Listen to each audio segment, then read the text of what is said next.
G'day, my name's Darryl Webb. Today we're going to have a look at some remote area communications devices. We've got some satellite communicator, UHF radio and shortwave radio. We'll talk about their pros and cons, what situations they suit, where they work and who needs them. Anyway, let's get into it. Okay, so we'll start off with UHF radios. So these aren't a long distance communication device.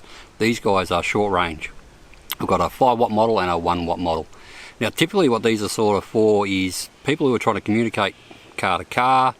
If you're a prospector or a camper or a hunter or a fisherman, anyone who sort of sets up a base camp and then heads off and wants to be able to remain in contact with their camp, these are perfect for that. These will typically, a 1 watt model might go 4 or 5 kilometres in a good open area, and a 5 watt model out in an open area on top of a hill might get, I don't know, 40 or 50 kilometres. You'd be surprised how far they actually go. Obviously they got to have a bit bigger battery on the 5 watt model than they do on the 1 watt model. This guy, if you're not getting lots of frequencies, you know, lots of other people talking, you should get a day or two of listening out of this guy, and this guy you'll get several days of listening. Now obviously if you start talking on them, this being 1 watt and this being 5 watt, if you're talking on them lots and receiving lots of signals, you should get a full day out of them still. So they're handy for if you're going on a walk and whatnot, and just to be able to talk back to camp. Vehicle to vehicle is really good. Virtually all trucks in Australia and most four-wheel drives these days run a UHF radio, so it's very typical that if you were in a situation that maybe you got your vehicle heavily bogged or something like that, that you were too far to walk to get help, you would find if you sort of got to the nearest hill, you should be able to pick up someone else on one of these radios. You could ever try calling every channel, which is a bit time consuming, but quite often they have a scan feature and it will just scan through each channel very quickly, and if you hear someone talking you can stop it, talk to them, and usually you get a reply back, and maybe you can sort someone out to come and help you. So as I said, these aren't real long distance at all, but they're definitely worth having. In a little 1 watt model, they're ridiculously light. Even in the 5 watt model these days, they're quite light and they perform really well. So definitely worth having in your pack or your boat or your car. So bloody cockies. So the pros and cons for these guys are that if you're in heavily forested areas, the range cuts down dramatically. I mean 1 or 2 kilometres max in heavily forested areas. But as I said, if you're in more open areas or get to the top of a hill, you'll be surprised how far they actually do work. Another pro is these, there's no subscription. You don't got to pay money for it. These are just, once you bought the unit, they're free to use. You're not paying anyone any money ongoing, so that's a bonus. If you're in areas where there are things called repeaters, I won't go into elaborately what a repeater is, but I'll give it an explanation. Is that, think of a phone tower on a hill. You can, between channels 1 and 8 on duplex mode with these, talk through repeaters if they're there. A lot of small country towns where they have intermittent phone signal will have repeaters in them. So quite often, if you're not too far away from an outback town, there will be a repeater around somewhere. And what that enables you to do is, when you talk, it goes to the repeater, the repeater will broadcast it, and the radio at the other end can hear it from the repeater. And what that sort of lets you do is, you may be 20 k's from that repeater and the person might be another 50 k's the other side. Some of these repeaters are on big hills and have big coverage. That allows you to talk to each other over much greater distances. But if not, then you're just stuck with talking unit to unit direct, and it's limitations that go with that. Next we're going to talk about a shortwave radio. Now, while this isn't really a communication device that lets you talk to other people, these do come into their own when you're in remote areas. And when I say remote areas, you'll be surprised sometimes where you actually lose radio signal. There's a lot of the big high country that I've spent a bit of time in, hunting and things like that, and you'll be surprised how often there that all of a sudden you go there, you drive past phone signal, you haven't had phone signal for half an hour, and when you get to the campsite, put your radio on and there's no FM stations. Sometimes there's no AM stations as well, which becomes problematic. This guy has FM, AM, and obviously has shortwave. Now, just for overnight, or a couple of nights, usually you can play some MP3s. You can actually put a little card in here and play MP3s for this as well. But you know, so you can have MP3 safe in your phone or whatnot. But sometimes you actually start to miss the news, what's happening in the world. If you're on a longer trip where it's over, you know, a few weeks, I found that I really started to miss what's happening in the world. So this is where these guys can come in. Now, I've got a little long wire antenna there. It's just 8 meters of cable, and you can clip that onto the pull-up antenna on it. But what that sort of lets you do is just gives you a really sensitive FM radio, a really sensitive AM radio, and it lets you tune into shortwave radio. Now most times you will, especially in the evening, be able to pull in a weak AM station at least. But if you're really remote, Central Australia example, we couldn't even get an AM station. So where this sort of comes in is then you've got shortwave. Now unfortunately shortwave in Australia isn't really much of a thing anymore. The ABC used to run a thing called Radio Australia, and you used to be able to get everything that was going on in Australia through shortwave. Now there's only a few private channels. There's some up in Queensland and whatnot that I hear through this guy. So sometimes you might be stuck at night time listening to a radio station that's bounced over from New Zealand or maybe Indonesia or something like that. There's a lot of it in English broadcasts. But what it does let you do, here's some of the world news. These stations are well aware that shortwave radio skips around, so they give you a very broad context. You know, you might be hearing what's going on in New Zealand and hearing what's going on in Australia. But it gives you some news, sometimes some weather updates, things like that.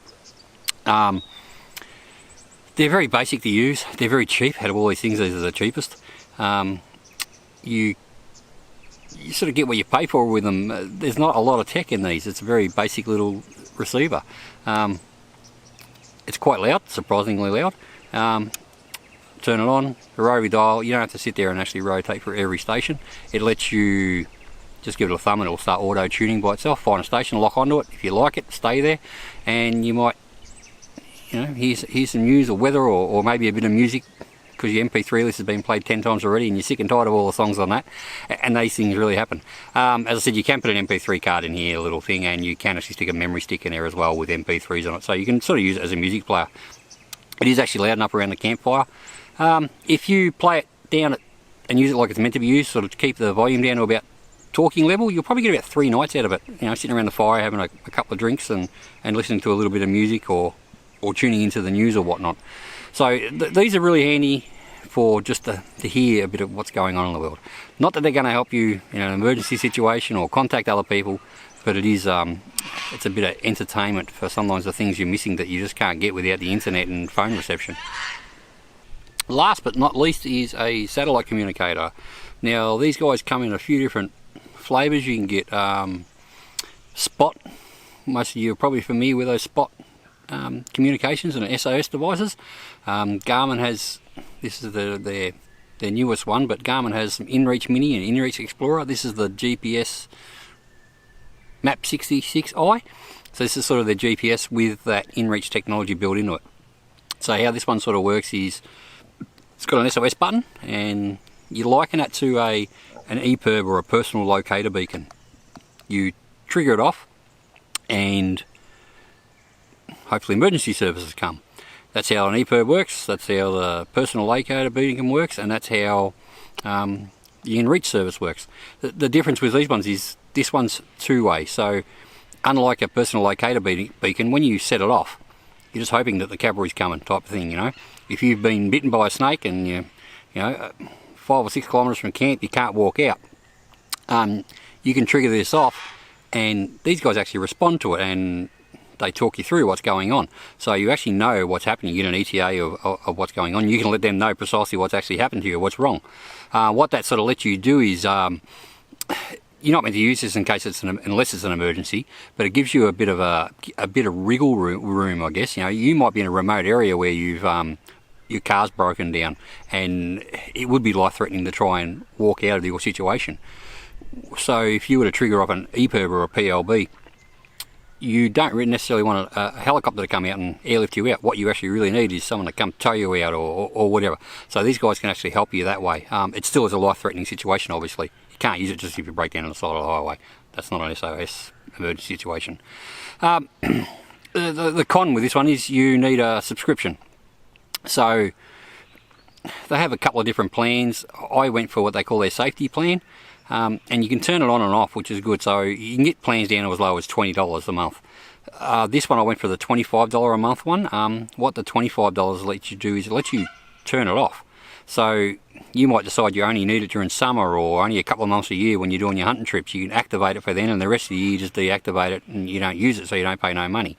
So for $25 a month you get unlimited preset messages you can text people with, and if you want to text your own message just to randomly to anyone, then you've got to pay. I think you get 10 messages on that. After that, they're 75 cents a message. So you can just send normal text messages on this. You add people on the contacts list, and you might just say, you know, I'm going to be home tomorrow, I was going to be home tonight, I'm going to be home tomorrow, now let you know what's going on, send it, and their phone gets a text message saying what it's on. And on that little message, it's a little link there, they can click on it, and it actually takes them to a web page and shows you exactly where you are on the map if you want to do that as well. Now the preset ones in there, you can assign 3 preset messages. For example, I've got on there messages, I've got just checking in, everything is okay. The second message I got, I think I've set it up for everything is okay but I'm running late. And the third message might be, I think on mine I've set it up for I'm camping here for the night. And I've got it set for to send a message to my wife. So what it sort of does is I can just send them unlimited time. So if I get to where I'm going, I just hit the everything's okay. If I'm staying there the night, I hit, you know, this is where I'm camping for the night. So in areas of no phone service, this guy still works. This one works on the Iridium satellite network, and Iridium satellite network's what Telstra and that uses. It's meant to be just a much broader, much more reliable, faster network than some of the others. So that was sort of my decision between this and the Spot. Obviously, the con of that you've got to pay money to use it, but it's a safety thing. So you know, if you're sort of paying $20 a month and it's only intermittently, I've set it up and I haven't had to use it in an emergency situation, but it's been good to be able to, even in areas of no phone reception, send a message out to my wife saying, yep, I've got a ride okay, or I'm coming home tomorrow, or whatever it is you need to send. It's just gives you text messages again. There is actual features in there that you can actually send it to your Facebook page. You can update your status, and well, I guess that's what you can do. I don't do anything with Facebook via this, so I don't really know. I haven't used it, but in general, it's meant to work anywhere in the world as long as you've got a clear side of the sky. So these are something else to look into. Another con of this is they're expensive. The units are expensive, and you have to be on a plan. So this particular unit, these are between $800 and $900. I think recommended retail is $899. But as I said, you can get little things like the Mini and that that are only the satellite communicator. I haven't got the big full-on flash GPS built in as well. I think they're about $450 or something like that. Don't quote me on that. I'll put some links in the descriptions to them all anyway. So that just lets you use it as a satellite communicator, which is, we're talking about communicators here, so that's what you want. You can also sort of pair it to your phone. So you can just send text messages off your phone like normal. It's sort of, there's an app, Garmin Explorer app, and you just open that and you can send text messages and read them. It gives you a keyboard that you're used to. If you're on things like the Garmin Mini, you can send a text message straight off the device, but it's really cumbersome, so it's much easier to send them if you just Bluetooth your phone together. I've had my phone Bluetooth to it a fair few times. It doesn't seem to drain the battery any faster. It must use quite a conservative power consumption on the Bluetooth. So I haven't found the power consumption on my phone has been a big factor, and the battery life in this is pretty good. You can put it in expedition mode. I think it's meant to give you something about 120 hours of just you know, hanging on your hip, and if anyone sends you a message, it sets an alarm off. So they sort of they work anywhere. So that's a really good device to have, especially if you're doing long distance travel. If you were going to be in remote areas for a lot, for that month, you can pay, I think it's about $99 on the Freedom plan, and it's unlimited. So if you know, so everyone in the family can send text messages to whoever they want and receive them backwards and forwards. So there are plans there for people who are using, you know, using it a lot. There's different plans to suit your budget and what you're doing for that month. The other thing that this guy does really well is you can get up-to-date weather reports for exact location where you are. So if you can be no phone reception, no nothing's done through the satellites, you can hit, if it costs you the message of one text message, and you get a quite detailed satellite report, and sort of gives you the highs and lows for the day, the barometric pressure, rain chances, and it gives it hour by hour wind direction and things like that. So it's a very comprehensive weather report. And there is a premium one which gives even more. I think that's useful if you're near the coast and you want wave heights and things like that. It gives you pretty much every information then, and that costs you $1. All in all, it's good service to have for any location. So in summary, if you're looking for a bit of entertainment and to catch up in the news, shortwave radios for their price, you know, $30 or $40. There's lots of different models. You can get fancy ones that you can listen to airband and single sideband radio and that if you're more of an enthusiast than that.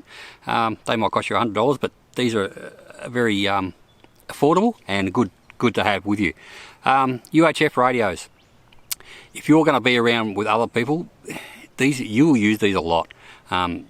It's surprising. You don't realise how much you would miss them once you get used to using them, and if you go away somewhere without them, or you go away with someone who doesn't have a radio, you quickly grab one of yours out and say, hang on to this, because you use them. They're so handy. It doesn't matter if you're someone stuck in a bog and you're kind of trying to coordinate the recovery of the vehicle or things like that. It's just so handy.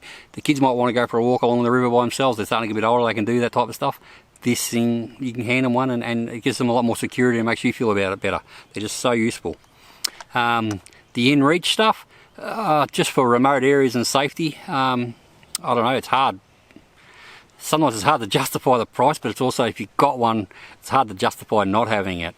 The fact that you've just got that SOS button, so there's always help at your fingertips, and the fact that you can send text messages via satellite from remote locations, no matter where you are, is just brilliant. So, and this one coupled with a fully functional GPS with satellite imagery, maps and topographic information, it's a really good package that's hard to go past. So anyway, if you like this video, please consider giving it a thumbs up, and if you like this type of stuff and gear reviews and outdoor adventures, whether it be hunting or fishing or camping or gold prospecting, then hit the subscribe button. Anyway, I'll see you again soon, and thanks for watching the video, and catch you later. Bye.